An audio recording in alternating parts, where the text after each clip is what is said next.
Let's do it. Let's just do it live. Let's go live. Damn it.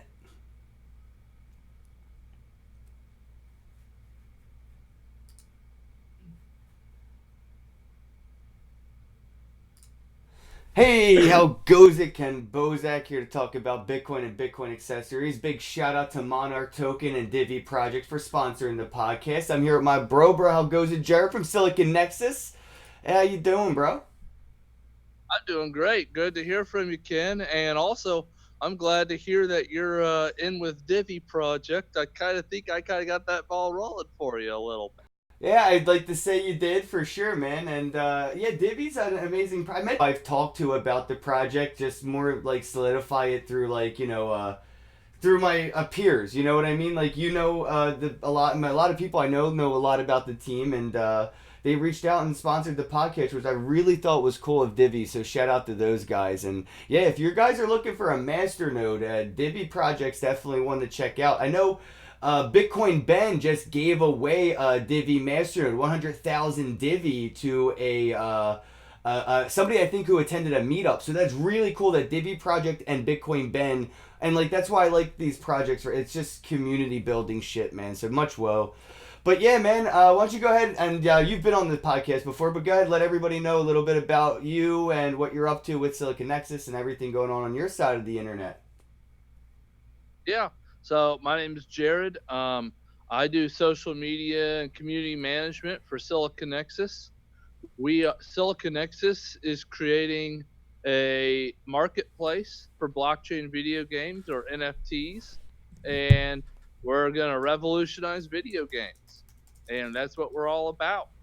And I know how everybody needs analogy, so I guess in a nutshell, it's like Ready Player One concept building, right? Like a lot of people have a hard time visualizing this because we're used to segregated, centralized game marketplaces where like you either have Fortnite skins or you have Apex Legends skins, but they don't communicate. So it's a very interesting language that we're seeing being built that's helping these platforms really communicate with each other by giving in-game asset actual utility outside of other platforms where things can keep living.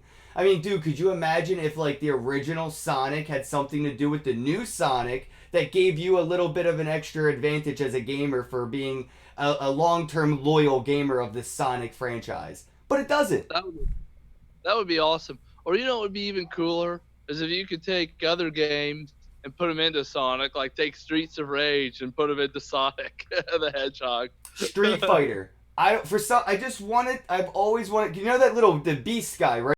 Beast from Street Fighter. He would do the hand. He would turn into an electric ball and just like barrel at you. He was like He Sonic was to my me. I was favorite. like, that's Sonic, just in like all cracked out. Yeah, that was my favorite character to play as a Street Fighter 2, by the way. Especially if That you were was fighting the car. Oh, I forgot about that. That electric move is perfect to destroy the car. Yeah, dude, I was such a gamer, man, as a kid. Like, I was really into platform games and stuff. But I guess let's touch a little bit about NFTs and like what are they? How did they get created? Because we all know crypto kitties are sort of like the Pong of in-game assets being tokenized. What is an NFT? What even makes it possible for NFTs to exist now? Why haven't they existed all along? Okay, I mean, and I'll be the first one to say I am not a technical expert on how NFTs are made. I'm social media and community management. Not uh, not a code. I don't code, but the Ethereum is what made NFTs possible with use of smart contracts and having a more flexible system in play than traditional Bitcoin, and that's a big part of the reason why NFTs didn't come out until late 2017 with CryptoKitties. Is it needed Ethereum, and people were just figuring out what Ethereum came out in 2014. Is that right, Ken? 2014, I want to say. Oof. Really? I feel like it was later than I feel like CryptoKitties were like 2016, right? Oh, I 2015. meant Ethereum, not Oh, crypto. Ethereum. Yeah, for sure. 2014, I believe. Yeah. Yeah, so you just think about people just how long did it take for people just to learn how to do basic smart contracts? Right, With right, I mean, and then to take it to another level and say, "Hey, we can have non-fungible tokens." And a non-fungible token basically means like if me and Ken were to trade it 1 Bitcoin for 1 Bitcoin, it doesn't matter. It's the same thing. Now, if me and Ken were to trade a Shaquille O'Neal basketball card for Michael Jordan basketball card, right. it's not the same thing at all. Right. And I mean, I could go deeper into one Bitcoin doesn't equal one Bitcoin if that Bitcoin came from the deep web and is now blacklisted. That is that Yes, is a I different got that rabbit hole. But too. yeah, I, non-fungible tokens is an interesting concept. You can't have half of a crypto kitty. You have the full token, the whole asset. right, and it's unique. Even if it looks the same as the other one, just like basketball cards. So many Michael Jordan rookie cards were made. There might be, they may have printed an initial 1,000 Michael Jordan rookie cards. You know what's Now, important though? Which one was the first one that was printed? Which one was the first one that was minted? And has it exchanged hands? How many different owners has it had? And a lot of this is basically like memorabilia ledgers, right? A lot of playing cards go through the IPA associations and they get like graded and branded with like this seal of approval of quality. But now we can take to the blockchain, an open source ledger, and we can easily see if that asset has been tampered with or if it has been used or changed hands or what it is sold for on a third party market very publicly. well, and even like let's say it's a video game NFT, we can have it level up and change depending on what's happened to the NFT in game as well. So you could, let's say World of Warcraft decided to NFT their stuff. Well, you could upgrade your swords and stuff based off combat, or even a famous, maybe a famous player once held this sword. Well, I do this on Steam Monsters right now with their Steam NFT. It's basically a non fungible token on the Steam blockchain, very similar to an ERC 721 non fungible on the Ethereum blockchain. But what you do is you combine these non fungible collectibles. So if there's 1,000 of them that are in existence, you take the 10 that you have and you're basically melting or burning the nine and combining their resources into one asset. Now, you have, instead of 10 out of 1,000, you have 1 out of 1,000, but you have limited now the circulating supply and have increased the one non fungible 9 times over. Yeah, that's cool. I think Engine is something similar to that with their 1155 Yep. code Yeah, that they're really cool they're too. doing. And they're actually backed by Engine. So you could melt it and you can get the asset, or you can keep holding, collecting, and trading it. Yeah. So I Um, think Engine's I interesting because it's not just backed by utility, it's actually backed by the asset it's created on. yeah, they have an interesting thing going on. The hardest part for them, I think, will be to send the assets cost more than just Ether. You have to use some Engine as well. Do you see And off I chain think solutions being something games will utilize since it's not as seriously financial as trading and exchanging currencies? I think so. I think so, and that's one reason I think Silica Nexus is going to do well, is people are going to want to do these in-game things, but also trade and not spend an arm and a leg in the process. So how does Silicon Nexus fall into this new era moving forward where like games like Steam Monsters and games like Gods Unchained, they're built on different blockchains. How does Silicon Nexus help them communicate with each other and give them a common language? The way I describe it is we're like Binance for NFTs. So it's a it is, I will be blunt, it is a centralized system just like Binance is, but it can do any blockchain you want, and you can do the trading on the platform, and it also allows you to buy multiple NFTs at once, not one at a time, like another competitor I could speak of. Well, that's a good thing though about competition is it's inspiration right now more than it's competition. It's so early in the industry that I don't see much room for competition because there's so much space to grow individually in any direction. And right now there's a lot of cross pollination, a lot of hey puppy, what's the word I'm looking for here? Like a lot of co-op, a lot of collaborations happening where you might run into a brick wall, but because somebody's solution's open source, you can kind of cherry pick what works for everybody, and people will build Who's the things dog? that have. Sorry. What was that? The dog. Can we see the dog? Okay. Here. Yeah, this is my puppy.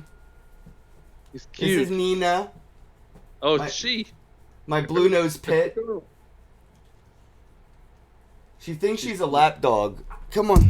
Come on. Come on. Up. Here. Show the world the dog. There she is. Oh, she's so cute. Sorry, I was just like, I saw her coming up to you and I was like. Oh yeah, she gets really jealous when I'm podcasting because I'm clearly paying attention to somebody that isn't her. So what are some of the hurdles legacy companies might have? Because we've seen, these games have marketplaces for collectible assets, but they've really made it lucrative for themselves to have a central marketplace, a place where they get to say what's worth what, and you can't exchange these assets. You either buy them or you delete your account because you stopped using it. There is no, any other farther use than that for them, and that's kind of where their bread and butter's at.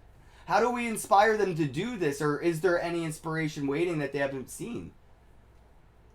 So we have a way. So Silica Nexus has a way to inspire these guys, but let me first address some hurdles they have.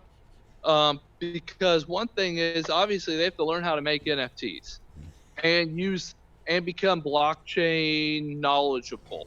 And I'm not convinced most video game companies are at this point. So there is a knowledge and a coding hurdle they have to get over, as well as being used to having full control of their video game assets. I mean, obviously, so not only do they have to learn, they also have to give up full control of their assets, and so you have to ask, well, what would make someone do that? Because that's a tall order. You're going to learn Solidity or some other blockchain language. Yep. You're going to learn how crypto works. And you're also going to allow the people to own the video game items themselves.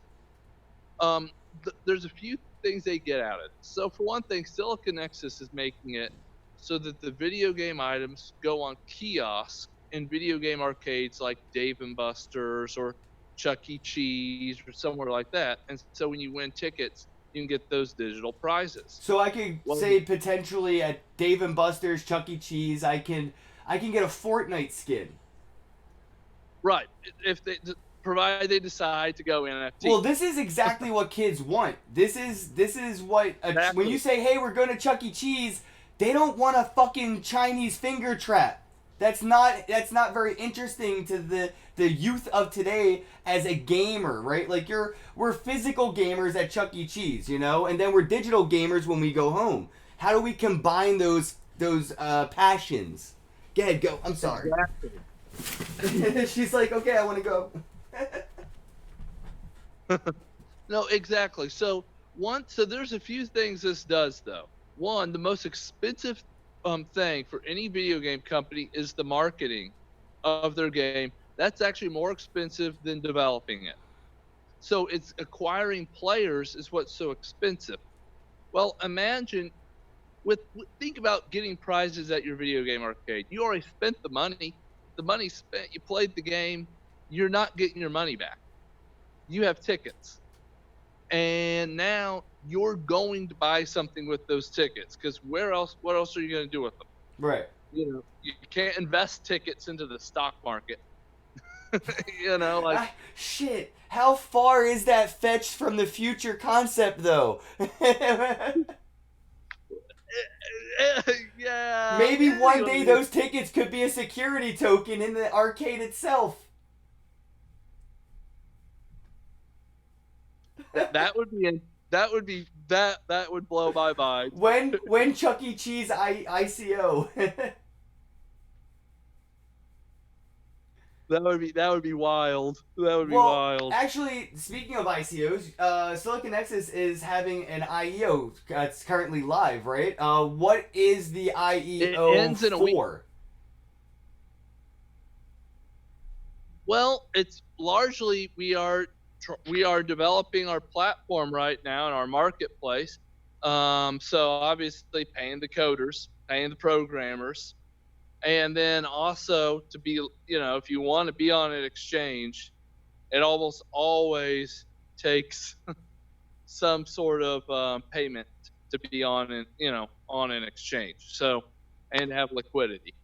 So it's those two things. Plus to be able to market better. I mean, it's great to be with Ken, but Thank everyone you. wants to be on Cointelegraph. Right, So right. Yeah, but I'm more interested, like, as the end user or as the investor, sort of, or like the what? the supporter of Silicon Nexus is.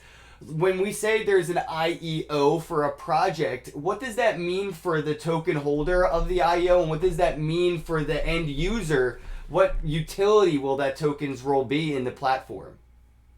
Oh yeah. So what's the Droid tokens are so you can buy, trade, and sell NFTs on our platform.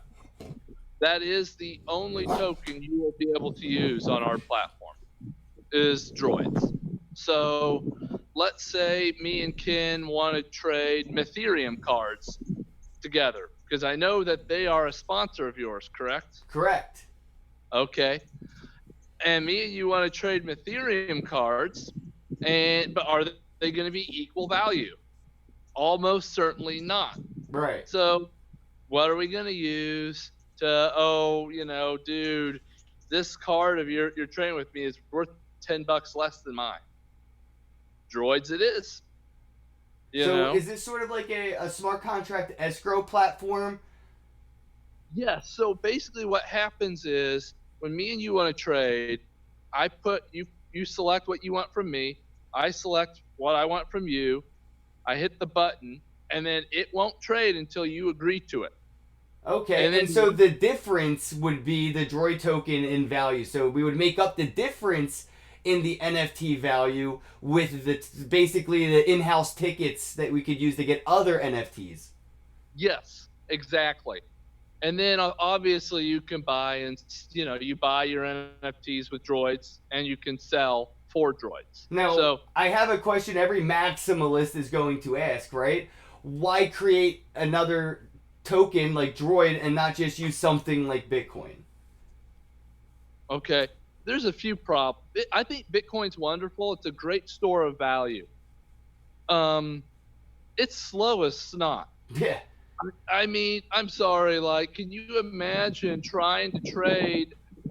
I don't know, just trade with Bitcoin on there is one thing is slowness, but the other thing is we'd have to acquire all this Bitcoin to do it. Right, you'd have to have a treasury. Yeah, we'd have to have a treasury of Bitcoin, and I'll just be honest, for a startup, I think that's impossible. I mean, I won't say impossible, but you'd have to have, for starters, I don't know, at least $10 million worth of Bitcoin is how I see it, just to give people. They'd have, that way people can buy from you Bitcoin. I don't know. I I just look see at it there's as a. another thing for microtransactions being an issue as well. Like a lot of these in-game assets may not be high value assets that are being traded. They may be nickels and dimes or penny Penny. candy of the digital world, and the transaction fees for these, legacy currencies like Bitcoin are just really not, it's not going to work very well with a penny asset being traded. I think Bitcoin is great if I want to buy um, something over $100.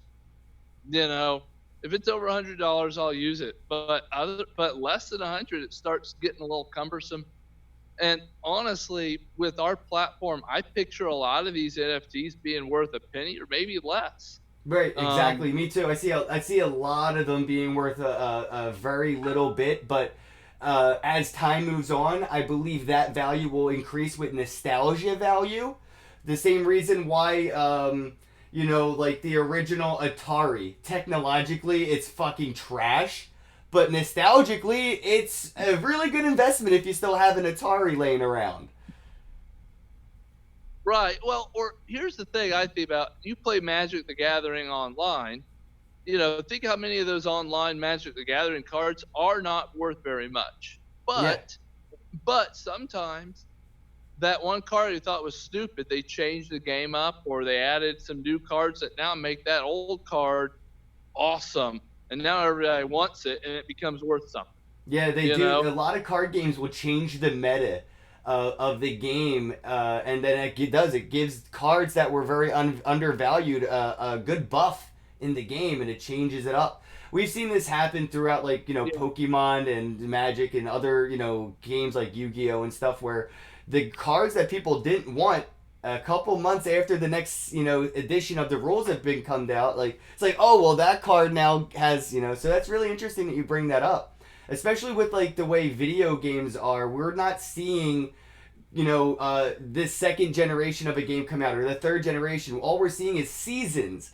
Fortnite has seasons. Apex has seasons.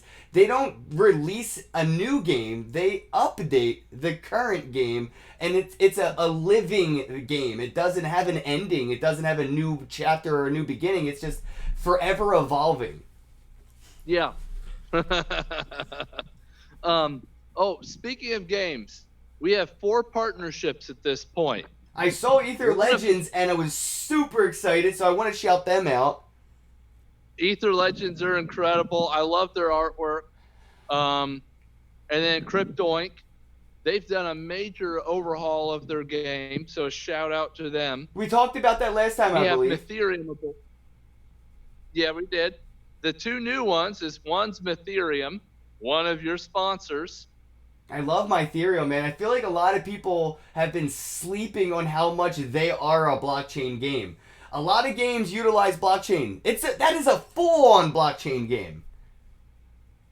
Yeah, and last time I talked to you, I saw that your Ethereum sponsors you, and we were in the talks even then about them partnering with us, and I so badly wanted to spill the beans about them to you. It hurt. It hurt so bad, man. I was just Well, like, they know that there's stuff they can't tell me because things fall out of my mouth. I refuse to sign NDAs because I'm just going to get myself in trouble. Oh, thank you, Sean Hebert, for the $2 super chat. Much appreciated. And thank you, Real Bat Banana. I see you guys in the chat. Thank you very much. So let's see. I guess like for these games, are they working together to recognize each other's assets, or how are they utilizing Silica Nexus? the big thing. Oh yeah, let me tell the 4th game. Sorry, Dissolution. Have you seen the trailer for that one yet? I haven't. I got so excited after you said my Ethereum, I totally forgot there was a fourth. What's this illusion? Dissolution. Can you share? Can you Google this while I'm talking? Google Dissolution trailer and see if you could show the audience this game because it's badass. Look up the 2-minute trailer. Don't. But it's a badass looking game, man. I think you're gonna be pretty excited about this one if you haven't heard of them. They're an engine game, by the way. Let me see. We could share it with the people. And then I'll talk all about what this So it's an partnership Ethereum is. first-person shooter MMORPG. Yep. There's a lot going on there. Okay.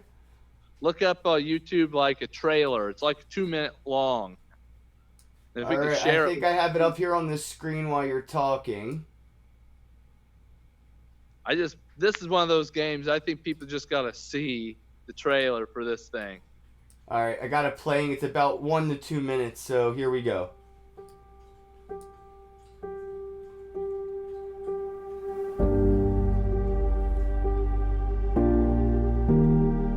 I don't think it's playing I don't see it. You can't see it, but they can.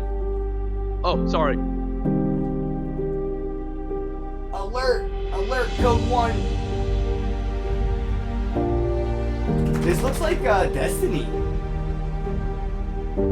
Like really AAA graphics over here.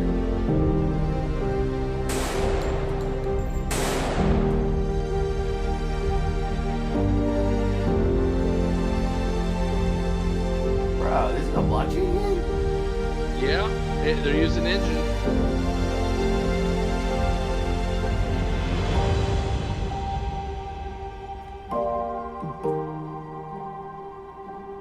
Well, I hope the video graphics are sick looking.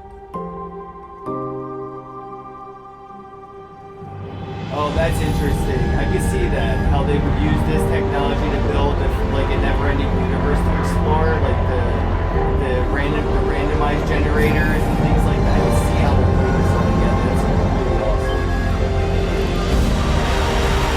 If you ever want to interview with them, let me know. I can use what he likes to be called. Forget an interview. I want to fucking play it. Holy shit, this looks fun. So why would they or anybody choose one blockchain over the other? Why would they choose Engine blockchain over Ethereum blockchain to build their game up? I think they like how the assets are backed by the Engine token, most likely. That's the main thing I've picked up on. Our project is very blockchain agnostic. So I'm not ever going to say, this is the best blockchain or well, that's like fucking anybody saying this is the best operating system. It's a little bit arrogant.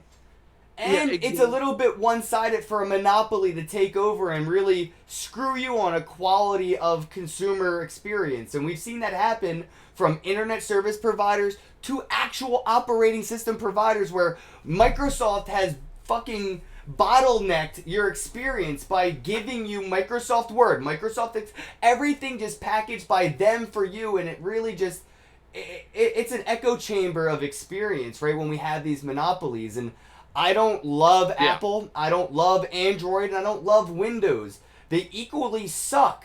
You know what I mean? Like, nobody's the best. We're working for that, and I think that's where a lot of these blockchains are. Is I feel like they all equally suck still. Nobody's the best. They equally do things as well or better, but we're still working on these. This is all beta right now. So it is. To say this is the best blockchain and only use this one is very arrogant. I agree.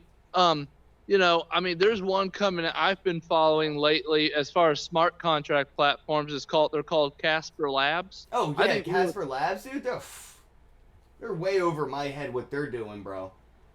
I think they're cool. I like them. I'm very much following Casper Labs. So, and they're partnering with some legacy whales in the technology industries and stuff, man. It's really interesting to see what Casper Labs is really up to when they're rubbing elbows with a lot of the right people. So I'm interested to see what they're going to be building and who they're going to be building with, because a lot of these projects, like you were working with, my Ethereum and didn't say anything. How many more projects are working with other projects that aren't saying anything? Which is really what I'm loving right now about this space is everybody thinks everybody's competing, but really in the background they're cooperating. It hurts so much not to tell you. Oh yeah, so here's the deal with what our partnership is initially. Is basically they give us NFTs, we put them in the kiosk. That's essentially what it is, because anyone could put their stuff on our platform, like where you auction and trade and stuff like that. But the kiosk is a little different because it's set up for the video game arcades, and there has to be a little more control of that. Partially, Chuck E. Cheese might say, I'm not going to put the new Mortal Kombat game into my kiosk. Right. Well, it's not their demographic. Yeah, exactly. So it has to be a more formal partnership for these games to be in our kiosk. Is it possible to visualize a world where these Chuck E. Cheese and Discovery Zone, these physical arcades, where their tokens could be some form of an atomic swap currencies? Because maybe I play at Chuck E. Cheese, but again, they don't support Mortal Kombat. So I want to go to another arcade and use my Chuck E. Cheese tokens in another arcade to get game prizes that they do. Is that something that might be positive for these platforms that are physical arcades? Well, we hope, at least I personally hope, that that's what happens with the droid tokens. So droid tokens could be the universal replacement of individual tickets for these arcades.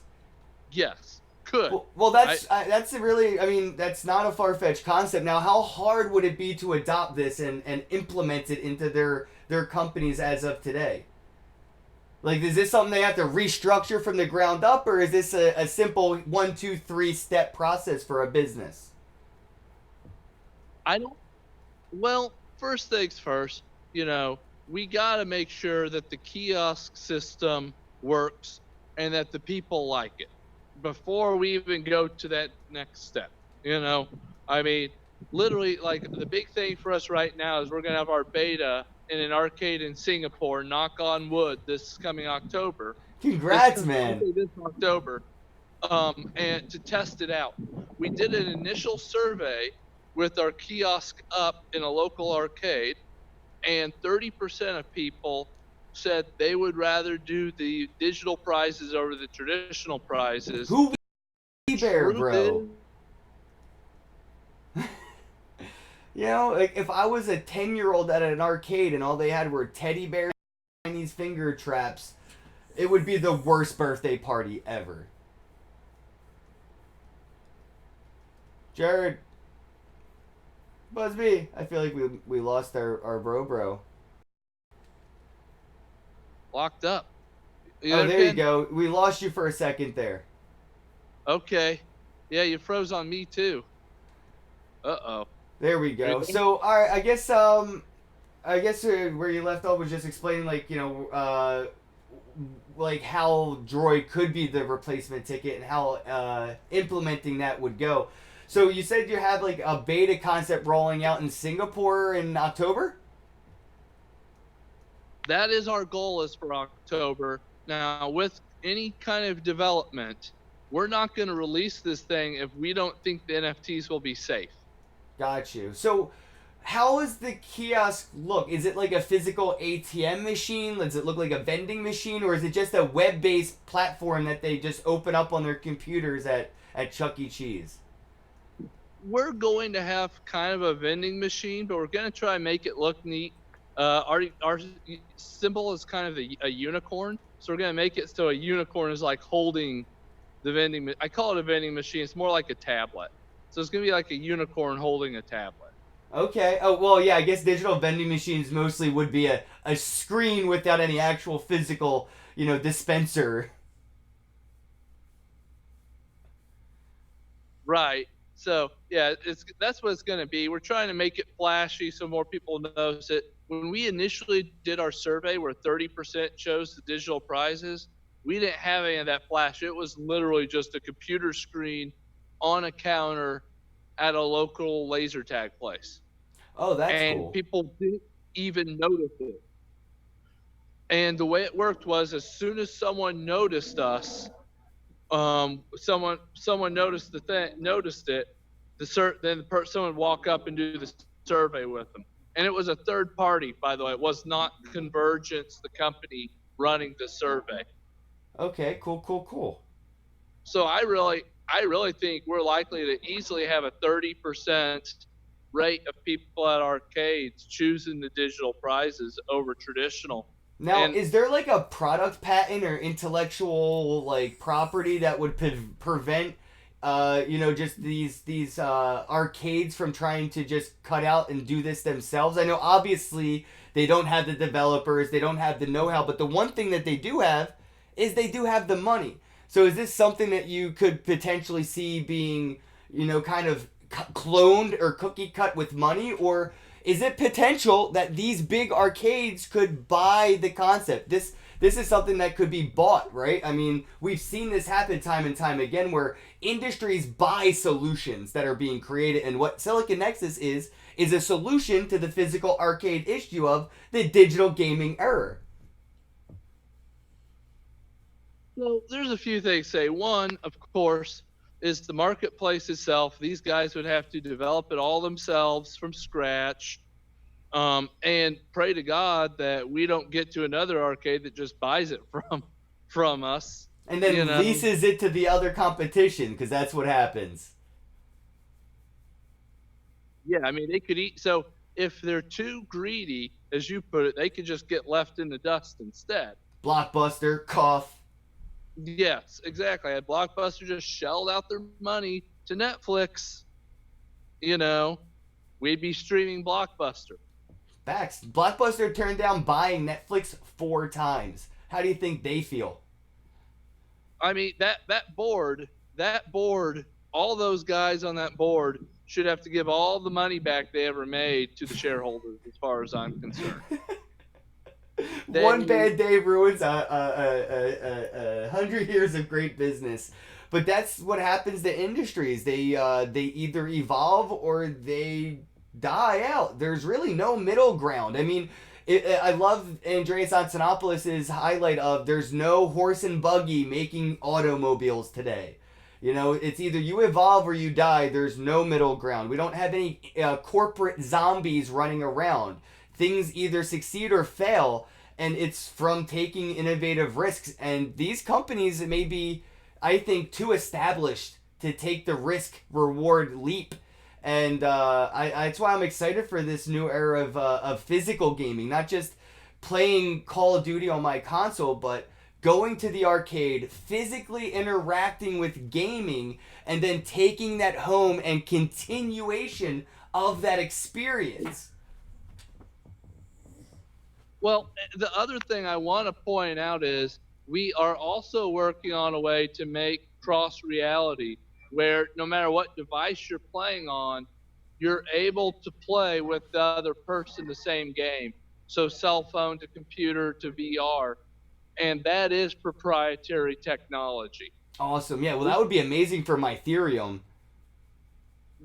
Or Ether Legends. Right. Or any of these, or Dissolution. Imagine playing Dissolution in VR. Well, if that first-person shooter has a VR game mode, I'm in. I don't know if I have a VR headset. I play PlayStation 4 VR games like Doom.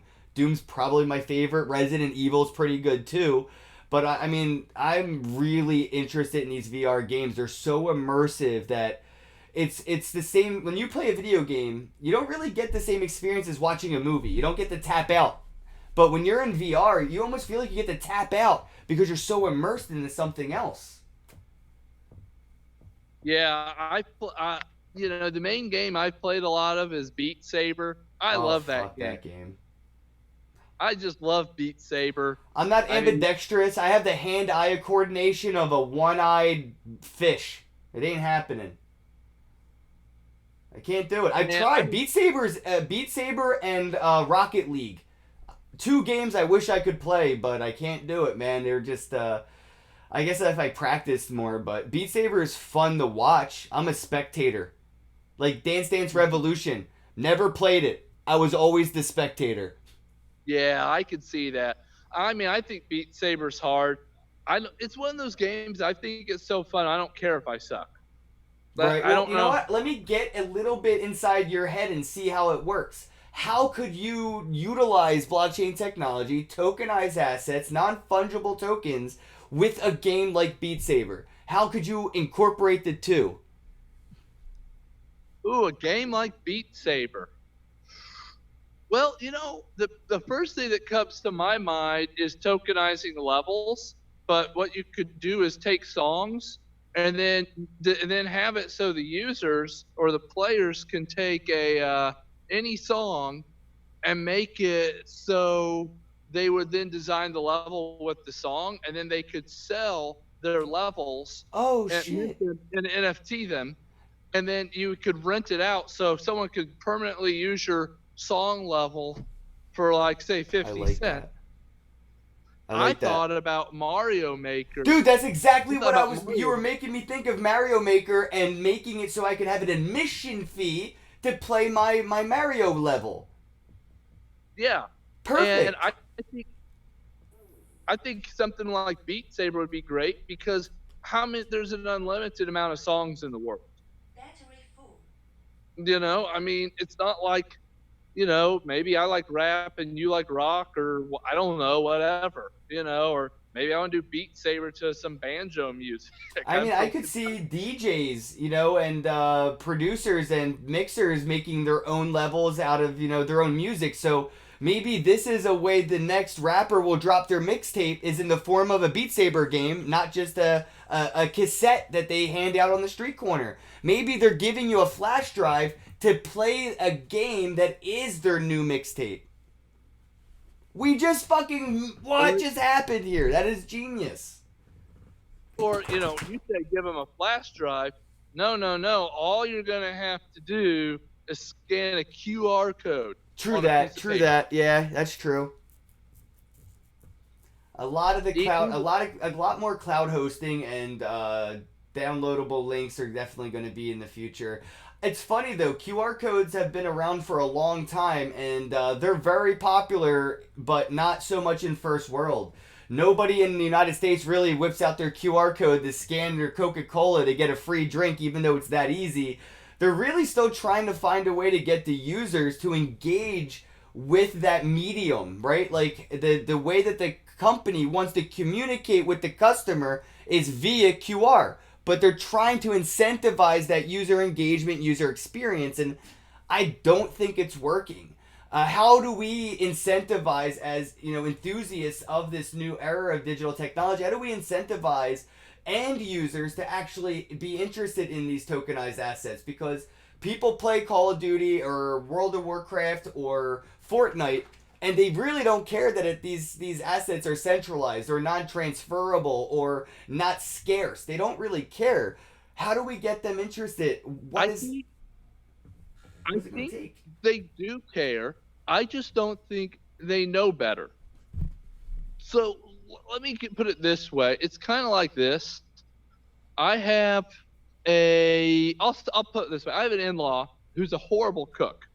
Okay, and this lady is the worst cook you could ever meet. Okay, however, some of the kids like the food, but they're like certain foods they hate. So like eggs, they won't eat eggs. Well, guess what this in-law does? Microwaves the eggs Oh. to make scrambled eggs. Ruins them. Ruins them. Well, I got one of the kids, one of the in-laws, to try good scrambled eggs. Well, what happens? Oh, they love scrambled eggs now. Right. And so I think you can't miss what you've never had. Interesting. No, that's a really good point. I mean, these people that are even the minor league, but the major league gamers, once they get a taste of tokenized assets and realize when they're done playing Fortnite that skin has intrinsical value now because it was their skin and they have celebrity status. It's not just John Wick's skin in Fortnite. This is Ken Bozak's John Wick skin from Fortnite. If Ninja is selling an asset, it's more valuable than the same exact asset you're selling because he owned it. He earned it. He got that in game. Exactly. I think you're really onto something there. Is they don't know what that's like yet, and once they see that is an option, I think it's supply demand. The users will demand that this be the experience, and these companies will be obligated now to conform to the new norm. Exactly. And so that's why our kiosk system is so important to get new players onto it easily. Because right now, all the blockchain gamers are crypto literate people. Yep. And Echo chamber, circle jerk. And it's just, and the truth is, most people aren't ready to learn how to be crypto literate. It's That's just facts. not And they're not really inspired to. Really, there's no interest. Why should they even waste the time? They could be watching Netflix. right. And people, and let's just be honest, Ken, life is hard, and everyone has limited time. You know, some people just to keep their family fed have to work three or four jobs, So, I mean, so we have to make it so easy that children can do it, old people can do it, drunk people can do it, you know, and that's why that's why we're doing this kiosk system, is so people can just easily get an NFT, and now guess what? They're on blockchain and they don't even know it. Facts, man. So, I guess to wrap things up here, just give me maybe a walkthrough of every like an average gamer at an arcade, what it would be like to walk into the arcade now Well, in an arcade that does utilize Silicon Nexus. What's going to be the different experience I could expect when I walk in and walk out of an arcade now? okay, so the first part of the experience is going to be the same. You play whack-a-mole or Halo. They have that new Halo shooter. You should try it out sometime if you haven't tried it yet in the arcade. Um, What? What? yeah, they have it's like a gun game. Yeah, it's Halo gunning. It's Like the really old cool. school red and blue clicker gun game? Yes, Yeah, but it's fuck yeah, Halo. Okay. anyways. So you win tickets. Well, when you're walking up to the counter, you're going to see something. And you go, "What the hell is that?" I see this, tablet that has held on by a unicorn with this, with music playing and say, "Hey, get your video game items today." And the little kid goes up and says, "Huh." And it goes, "Huh, that dissolution, it's going to have like a trailer of all of the different games that are on the kiosk. So you're going to see Dissolution. You're going to see Ether Legends and Ethereum and even Cryptoink. You're going to be like, huh, this is interesting." Hit the screen and it says, "Trade your tickets for these games. Download this app." Someone at the counter helps you out, says, "Here's how to download the app." Because we're going to have to teach the people the employees at the arcades how to do this. And this is the physical on ramps where people can have their hands physically held in the way up the stairs into the crypto pearly gates. Exactly. Exactly. And then they're gonna look, and it's a touch screen. It'll show 5 different games, and they'll hit the game they want. It'll give them a selection of items. Not too many. We don't want to overwhelm anybody. It's just you won't be able to get every Ethereum card on the kiosk. Let's just be honest about this. But they're gonna you'll see, huh, Ethereum. Okay, I'll get 4 of these, and they'll probably get items from all 5 games. Hit add to cart. They'll scan it with the QR code. Hit OK on their phone, and there it is. They Now, now have NFTs. so now as the end user, I could take those assets and utilize them in the platform and play with them, or I could take them to a third party marketplace and offer them up for sale, and now I can actually get some dollars for these games. Yes. Yep. You can do either. Our right. And obviously we are a marketplace, so you can trade them, get a bunch of droids, go to an exchange that we're going to be on, and trade it for Bitcoin or Ether. Is there a way to do like a request or something like to that effect on Silicon Nexus? Like, if I'm looking for an in-game asset, could I put a bounty out, say, hey, it's available, but I haven't, earned it myself. If anybody wins or earns this in-game asset, I'll buy it from you? That's a really good idea. I don't have that feature on. Because it's sort of there like a yet. wish list. Yeah, we need to put that on as wish list. That's a really good idea. Is to build some of that. We're just trying to get that initial.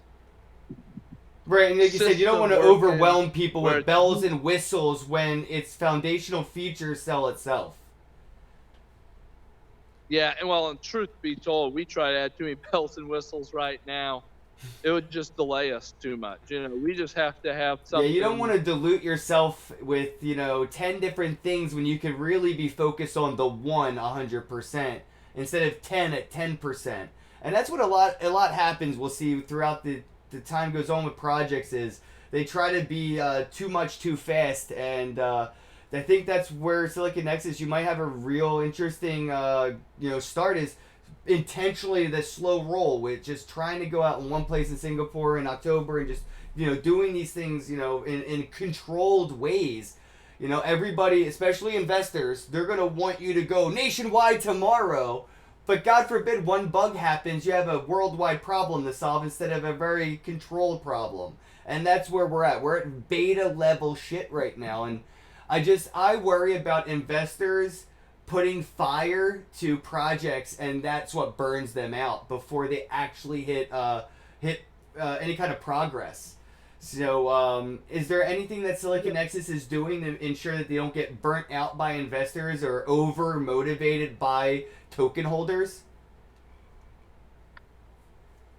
The big, at the end of the day, we just it's about the community, and it's just about telling them, look, we're not putting this out there unless it's secure. Um, we're not, we're not going to destroy our project, because you want to dump tokens. I mean, that's just, or because you're eager to make money. It's Yeah. about having an ecosystem that works, and and really, we tell people droid. The purpose of these droids is not, we're not selling it as an investment tool. You know, we we believe these droids are used for the NFTs for crypto collectibles, these collectibles. And we believe there's a whole world when it comes to NFTs of collectibles that could even end up being, how I put this, we all know like how well collectibles can do as a market. I mean, sometimes these collectibles are worth so much money. Like you think of some of these baseball cards of old, like Mickey Mantle, and so I just I think some of it is we're trying to get people to see a different perspective. That it's not just, can I sell my token for Bitcoin? Like, can I sell my droids for Bitcoin or Ether? It's, we have a platform in a future that's much more than dumping some droid tokens and making a quick buck. Respect, man. See, and a lot of people would have just hyped up and told you to, buy the coin. It's going to be worth it. You're just being real, and I can appreciate that, man. I really can, and I could see, the use of a volatile asset backed by non fungible tokens. A lot of people, I guess, don't really visualize it. And thanks, Stone Crypto, for stopping in. Who said blockchain games are very difficult to adopt mainstream wise. I don't believe that's true.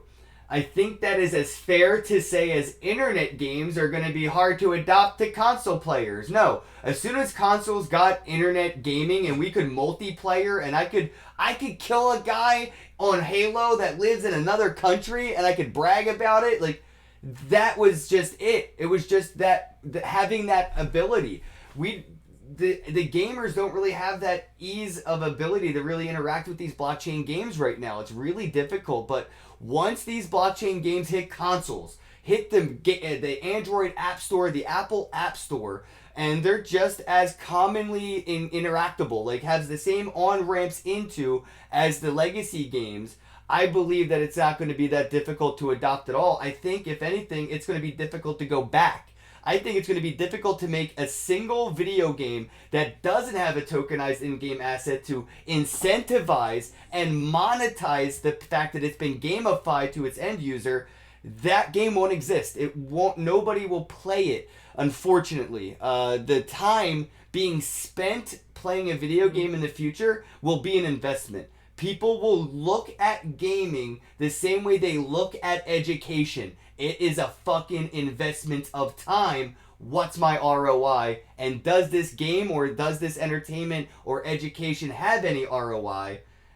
And that's, I believe, the decision making of the future on the end user is that It's going to be a supply and demand market, and people are going to want to be reimbursed for their time if their friends are being reimbursed by a competitive platform that's very similar. I also want to point out the Silica Nexus is making APIs to connect directly to our game partners, so that people can go from Silica Nexus straight in to the game. Oh, so you don't even have to go outside of the network to play in the games. That's our goal.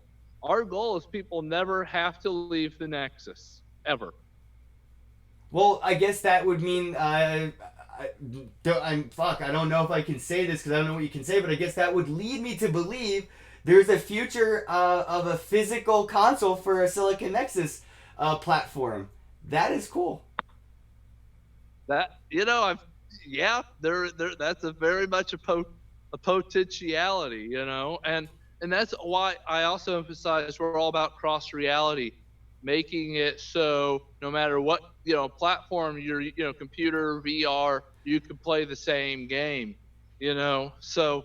And that's where the APIs come in, and that's why having the marketplace in crypto, and blockchain, crypto collectibles is so important as well. Well, that's It all in the background. I take it there's almost no as a customer or end user of the Silicon Nexus environment. It's probably as much knowing that I'm using the internet when I'm calling you right now. There's no and then there's no technological understanding behind just hitting call you and it works.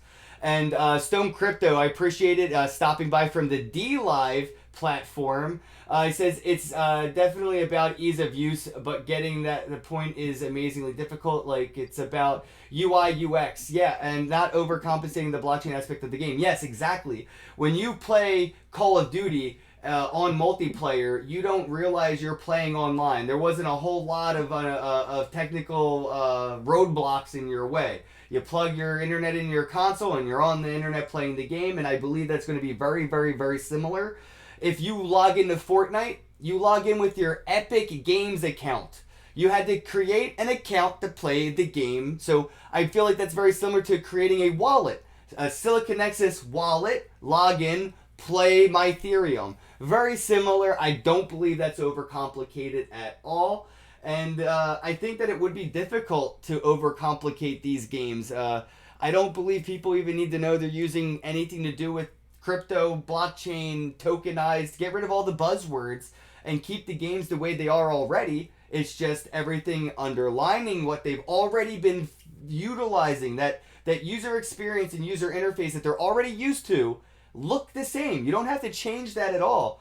But everything that's built on is now different, and they still don't need to know what's going on behind the curtain. Nobody is really turned off that they don't understand how the internet works and they don't want to play multiplayer games. I don't believe people will be turned off from tokenized assets because they don't know how blockchain games work.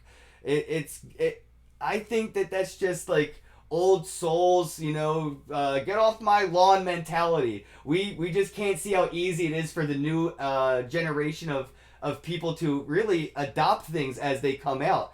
We need to get used to this shit. But 5-year-olds don't, because this is what they're going to have when they come right into this space. There's nothing that they have to get used to. This is what it is. We are already set in our ways of how gaming should be and how arcades should be, but that doesn't mean that's how they will be. And we have to break that mental barrier. But that doesn't mean that the future generations have the same mental barriers we do. They're a lot more open-minded. I also think video games are, the esports model is going to get bigger and bigger. Yep. With the NFTs 100%. Coming into play. And video games are going to transform from being more of a hobbyist activity to a sport activity, I think, in the long run.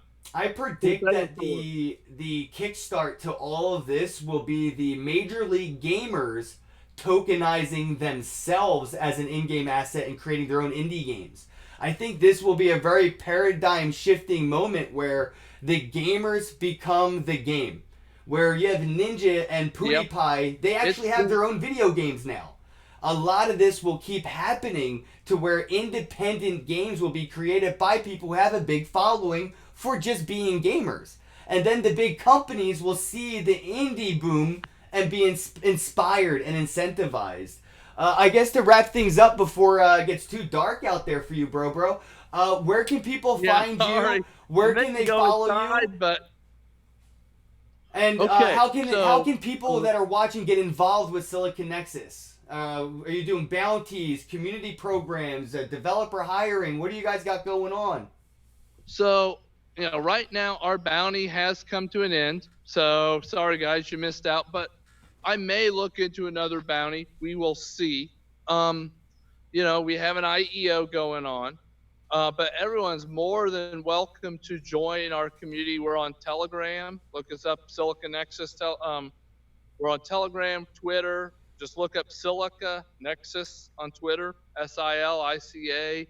We're always looking for developers as well. I mean, anyone who wants to help out, more power to them. Cool. And then, fund.siliconexus.com is our website. Um, Also, our software is the downloadable. Our alpha is downloadable on Android right now, so people can look it up in the Play Store and just give it. Just take a look at it. I'm gonna, Please I'm gonna do. do that right now. So Silicon Nexus Android app. yeah, it's an Android. Yeah, you're gonna. It's yeah, it's yeah, it's yeah, it's only Android right now. We're working on Apple, but Apple puts up more hurdles. Yeah, there she is in all of her glory, trade binder. Yeah, I hate Apple, man. Apple getting it on the actual App Store is one thing, but you could always list it on your website as a third-party application. But that raises so many red flags for security. It's insane. So I They don't like the App Store. I'm not a fan of the App Store because it censors everybody, but it also verifies everybody, so it's hard. There we it's go, guys. Check it out. So if you have an Android device, you can get the Silicon Nexus application. You can create an account and get an idea of what the future of physical arcades meets digital gaming looks like.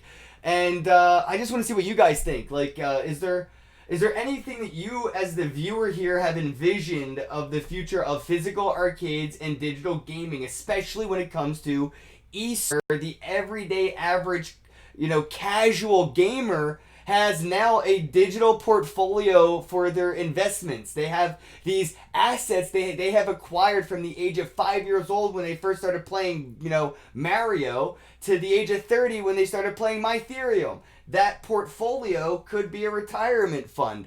So what do you guys think of, gamifying your investments with in-game assets in the future? And hey, bro, I really appreciate your time. If I don't walk my dog, I have a feeling she's gonna eat my face. So I'll talk to you later, bro. Have a day. We'll see you, Ken. Goodbye. Bye.